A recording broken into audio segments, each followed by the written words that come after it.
going on, my fellow Farmall brothers and sisters? Alright, so I apologize for not being able to make a video in a while. Obviously the Christmas holidays, stuff like that. Haven't had time to get out here and work on this thing. But today, I think it's about 50 degrees out here, if not maybe a tad bit warmer. It's ridiculously warm. The day I bring the Cubs home, it's like below, what was it, like 5 below wind chills, and today it's like 60. Unreal. Anyway, so today we're just going to kind of go over a little discussion on what I'm going to be doing to the 300 next. I'm going to be doing a video coming up of the brakes. I got the brake, the housings for the disc brakes inside the other shop. We're going to go ahead and clean those up, sandblast them. I'm going to CERACOAT the insides of them, and then we're going to go ahead and refinish the surfaces where the brakes actually ride and the pad's made against. So that way it's got like a good coating on the inside, so that way it'll help keep the rust from reforming inside there at any point. It'll keep everything nice and clean when I want to wipe things out when I do the brakes.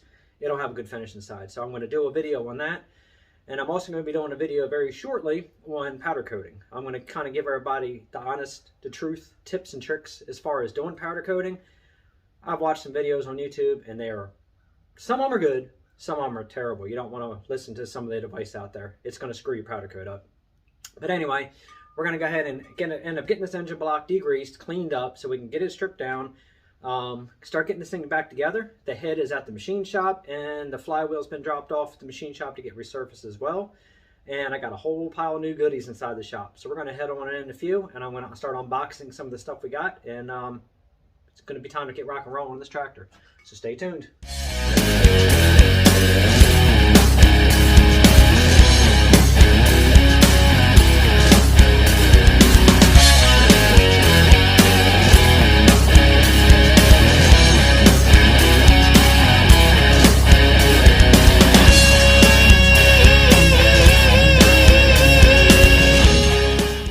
So we're inside the other shop. So I went ahead and I ordered the front tires for the tractor. I got the 650 by 16s. Actually, a pair of these tires off of eBay. See, they're the 𝐦𝐨𝐬𝐬. They came with tubes, 3 ribs. It was $187 for the pair with tubes. Couldn't really beat that. So these will be the proper tires going on the 300. So these will actually work out really nicely. Take those car tires off that was on the front, because that does nothing but put a lot of wear on the front end of those 300s. That's unnecessary. You need the 3 ribs, so that way the weight of the tractor rides on the center, not the whole width of those 15-inch car tires somebody had on there. Anyway, here's my backhoe brakes. These are the ones I was talking about. As you see, they were super cruddy, really bad shape.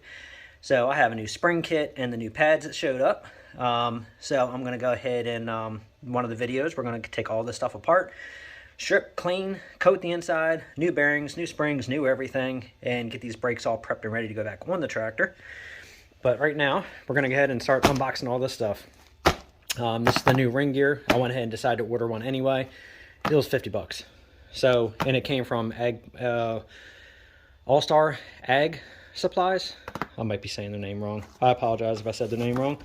I actually might walk over and grab my invoice so I can get their name correct. Hang tight, let me go grab that. Yeah, I can't seem to find their name on the invoice. Apparently, everything just says parts fulfillment, so I believe it's like ag parts something. I'll look it up. I'll make sure I tag them in this for getting all these parts, but let me see if that's set up okay. But anyway, so I got the new ring gear. I figured it's cheap insurance to go ahead and just replace it. I can't remember if on that tractor the teeth were directional as far as the edge, and actually, no, from what I'm seeing, it looks like they have a cut on both sides, at least on this one. I don't know if you can see that or not. So it looks like this one you could put either way. But, so what happened to that tractor was, apparently, well, there's a bevel cut there. And they got a slight one there, but not much. So, anyway, so the long story short, the thrust washer that was found floating inside that bell housing came from the starter. So it looks like to me what happened was he broke that starter head off. The head fell down inside, I guess either when the tractor was running or when he was trying to start it, and it chewed up all the teeth on the side. Obviously, got this tractor this far apart. I don't feel like getting back into it in the future and having to replace that ring gear. So $50 just to replace it and get it over with when it comes back resurfaced. it was like a no-brainer. Just do it and be done with it. Couldn't beat it for the price. So anyway, so I got that. I think I paid, yeah, it was like $49, 47 something for it. So it was a good price. And found a complete gasket kit. Got that for $100. So couldn't beat that actually for the price and free shipping. So we got all the gaskets necessary for the engine. Always a good day when you get new parts. Alright, so in here,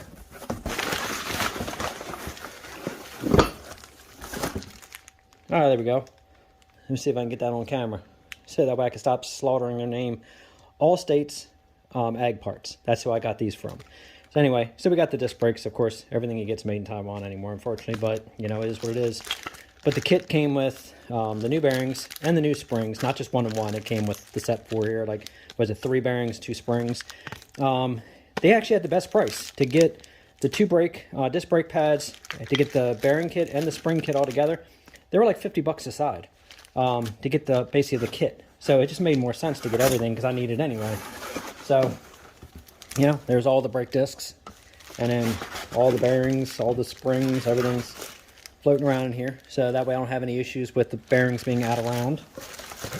And then the one biggest thing that we needed. Get this stuff out of the way. And then we got the new release bearing, throwout bearing. We got the new shaft bearing as well. See right there. Now they also had a good price on this. So they had with the bearing, the release bearing, with the pilot bearing, the release bearing, the clutch, and the pressure plate was, I think, $290 for this tractor. So again, for the price, couldn't beat it. Everything looks really good. So this way, as I said, I don't really want to take the tractor apart anytime soon after I get it all done and get it back together. So it just made more sense just to go ahead and replace the clutch, get it over with, which is why I went ahead and took the flywheel to the machine shop to have them go ahead and resurface it. I just want everything on the tractor to run flawless just like the Super A. So that is that, and this is the pressure plate. This box out of the way. Sorry, my table is a little bit of a mess right now. I have a lot of stuff going on out here. Been making a lot of steps lately. No sooner I seem to get 6 to 7 of them made up, they sell out. So I'm trying to keep up with my steps. But anyway, so there's a new pressure plate that almost dropped. So everything looks good. Very nice setup. Obviously, we'll check these and make sure these are all set correctly. I'll have to get the measurements for the heights of all the fingers, but they should be set right. And when they are turning my flywheel, besides just redoing the surface on the flywheel, they're going to do the back cut on the top side also, where the pressure plate bolts down, so that way everything stays in proper alignment. Very important when you get the flywheels done on these. So that's it for the parts unboxing. So really couldn't beat the price on everything that I got. Again, just made sense to get whatever I could get new, just to get it new. Let me see, what else have I got in here? Well, that's pretty much it, except for I got another product that I'm going to end up putting out there and actually selling soon. I'm probably going to go ahead and put a lot of these steps on eBay. That's probably just going to be the easiest way for me to get these moving to you guys. So, again, if anybody wants a step, all you got to do is shoot me an email, 7valleysfarmalls, @gmail.com, and let me know if you want one. I'm offering them in red. I'm offering them in black. They come with the hardware. I'll have the grip tape on top of here. Obviously, all the welds get ground down. Everything gets smooth, just like all my other steps you saw. And like I said, powder coat finish. And as you see on these, like I said, I changed the way I mount these. Instead of using the same, was that 1.5 tubing I used on here, I changed this to angle. So that way, if you have implements and stuff, just makes it easier to bolt things up. So this is the new setup. These all 11 gauge. These steps weigh a little over 6 pounds each. So they are not cheap. They are not light duty. These are heavy duty. I don't care if you're 500 pounds. It will hold you getting on that tractor. As long as you get those bolts in and get those bolts tight, this step ain't going to break. These steps are strong. I build truck racks. I've built all my truck racks for all my work trucks through the years. I'll make his story quick in a nutshell. My brake line went out on one of my work trucks, my Ford F-250, and had a towing company put it on a flatbed and bring it back home to me. Well, the idiots had no clue that, obviously from the ground to their tier lights compared to the top of my rack that was on the truck on there, yeah, they went through a bridge with my truck, and it actually pretty much buckled the frame, partially tore the bed off the truck, tore all my ladders off, my brake, all my parts, but not a single weld of mine broke. It actually broke the steel, and the weld didn't break. So, I'm not a superb welder like some people out there who have a flawless bead, but let me tell you one thing. When I get my welds done, that shit don't break. The steel will break before those welds break. So, when you buy these steps from me, you're going to get a good heavy-duty step. You're not going to get no cheap, lightweight 1 pound step. These things are solid. Anyway, so enough of that. We're going to head out and get back into the shop. I'm going to show you some things that I found on the 300 as far as when I pulled that transmission cover off. And then we're going to get a game plan on this thing and then get rock and rolling. So, again, let me pop this thing out of this stand. Hopefully I don't turn you guys off here. All right, we're good. All right, so we're going to go ahead and move back into the other shop. Okay, we're back out here now. Oh, my God, it's so nice out here. This weather is crazy. And, of course, it wouldn't be in bourbon beer fashion if I didn't have a beer. So, again, cheers to you guys. And I also wanted to make sure I added a quick note in here, too. Thank you again for you guys who have done the donations to the page. It's been absolutely overwhelming as far as the generosity of you guys.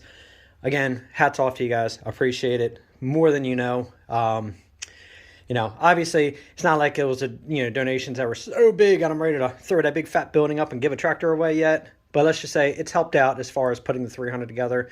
Obviously, it hasn't been enough to build the tractor. That's all me. I have no problem spending money to build my stuff. So, but I just want to say thank you to everybody who has done donations.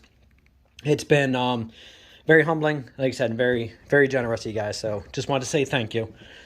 All right, so back to this. So I don't know if you guys remember when I pulled this top plate off of here, a lot of these bolts I took out back here were all different sizes. There were some of them right there. See how it's snapped off? So what I figured was, and like that one there, is that he broke off a bunch of bolts in this back 2-point hitch assembly, which is why basically one bolt was holding it on. And when I pulled that one bolt, this whole assembly was loose. I'm glad I took it apart because it would have been actually kind of scary to lift something heavy with this. And it probably would have sheared that last bolt off and this assembly would have came off the tractor. It could have caused a lot of damage. So I'm kind of glad that I, again, went through something. If you guys ever buy a tractor from somebody, whether it's good running condition, whether it's out of a field, whatever, it doesn't hurt to take a quick walk around and look at everything that somebody's done. Because I tell you, some people out there, a few of the guys on YouTube, Pete, just, a few acres farm, stuff like that. He does a very good job, very thorough, goes through everything. So when his tractor's back together, they're going to run and lift everything like they're supposed to. I do the same thing. I make sure everything, I try to go look at everything from top to bottom. I stay 3 steps ahead. And if there's things I see, things I can catch, if you don't have to take apart, I don't. But if it looks like it's sketchy or iffy, I do. But anyway, the reason I'm saying this is, so I had a feeling he broke off these bolts inside here. Well, I went ahead and I checked the distance, and I don't really think he broke them off. I think he broke the bolts, or he has something, this plate off, and instead of him going and getting the proper bolts, he ran one in and just sat the other bolts in. I don't know what he did. Thread-wise, though, they're all the same distance. So there is no broken studs, no broken bolts down inside these holes. That's good news. Because that way I don't have to worry about trying to get down inside in the hole, drill, tap, and try to back those things out. So I'm just lucky that he apparently just broke it off. I don't know what he did. Honestly, I don't know why he had such short bolts in there. I don't know. Nothing this guy really did makes much sense to me. But anyway, so long story short, I don't have to drill and tap these out. Now, I do have to drill. Actually, I'm not going to drill it. This one right here, he did break off. that one, I'm going to basically put a nut on top of there after I clean this off. I'm going to weld a nut to it, and I'm going to use the nut to go ahead and back that out. That's going to be easier than drilling it and tapping it, you know, and putting a easy out in there. So that'll be one of the other videos. When I take this plate inside, we're going to work on that. You know, you can see all the moisture that was in there. No big deal. It happens. Now, this right here is freaking ridiculous. I actually checked to see how much these filters cost. You guys know that that's a $400 filter to replace. This one's got a couple, you know, bends on it, I guess, when he originally put this thing back on, when he had it off. But let me just say, I'm going to do everything I can do to save that filter, because I'd be damned if I'm going to spend $400 on a filter. That is crazy. So anyway, so that's what I've been finding out about this. Some good news, some bad news, some, you know, no big deal. And then we're going to have to get in here, and I'm going to have to wire wheel these splines, everything down, clean this up really good, because these pads, see, they're still stuck on there really good.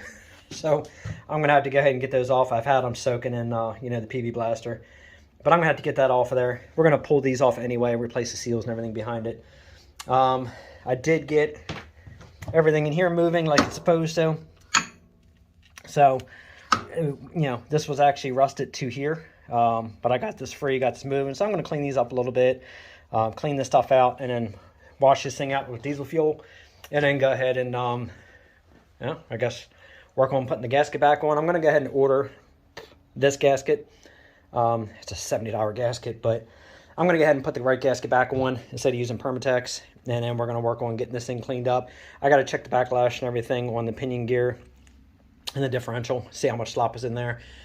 If it's too much slop, I am going to have to break this thing in half, pull this thing apart, and pull the gears out, and then work on setting. There's shims actually inside here. You can actually move these shims around, and you can actually change that pinion gear as far as changing that backlash. You can also do it from the sides. You can pull the shims out, and you can adjust, you know, the differential from side to side, and that'll tighten it up to that pinion gear, and that'll also go ahead and tighten that backlash up some. So if it needs be, we're going to have to go that far. Hopefully it doesn't. If it doesn't, it doesn't. Awesome. But if it does, it is what it is, right? We're already this far into it. Might as well. So I think that's about it. So anyway, today's mission is going to be cleaning up this block, degreasing everything, getting it all ready to do the reassembly. And then, yeah, it's going to be time to finally get this thing in primer once I start getting all these parts stripped down. Get this thing painted. So anyway, but we're a little ways away from the painting. I'm just getting ahead of myself here. But anyway, so yeah, I think that's about it for this video. Obviously you guys don't need to see me degreasing and cleaning up a block and all that good stuff, but I will film when I go ahead and you know, start putting it back together and everything, because I got to clean the pistons and everything up and get all those things ready. So but anyway, so that's it for this video. So again, thank you guys for the donations. It's been greatly appreciated. But obviously, don't forget to like, subscribe, and share. Definitely hit that notification bell to see more videos on this 300 coming together. We are going to go ahead and have to pull these back wheels off and go ahead and pull that 2-point off of there so that I can get all that cleaned up and get this thing rock and rolling. This tire over here is steady leaking all of its calcium, so I had to put a towel there to kind of catch it. So we're gonna have to get these tires off soon and get these things out of here. But again, yeah, thank you for watching, and hit that notification bell, and until next time.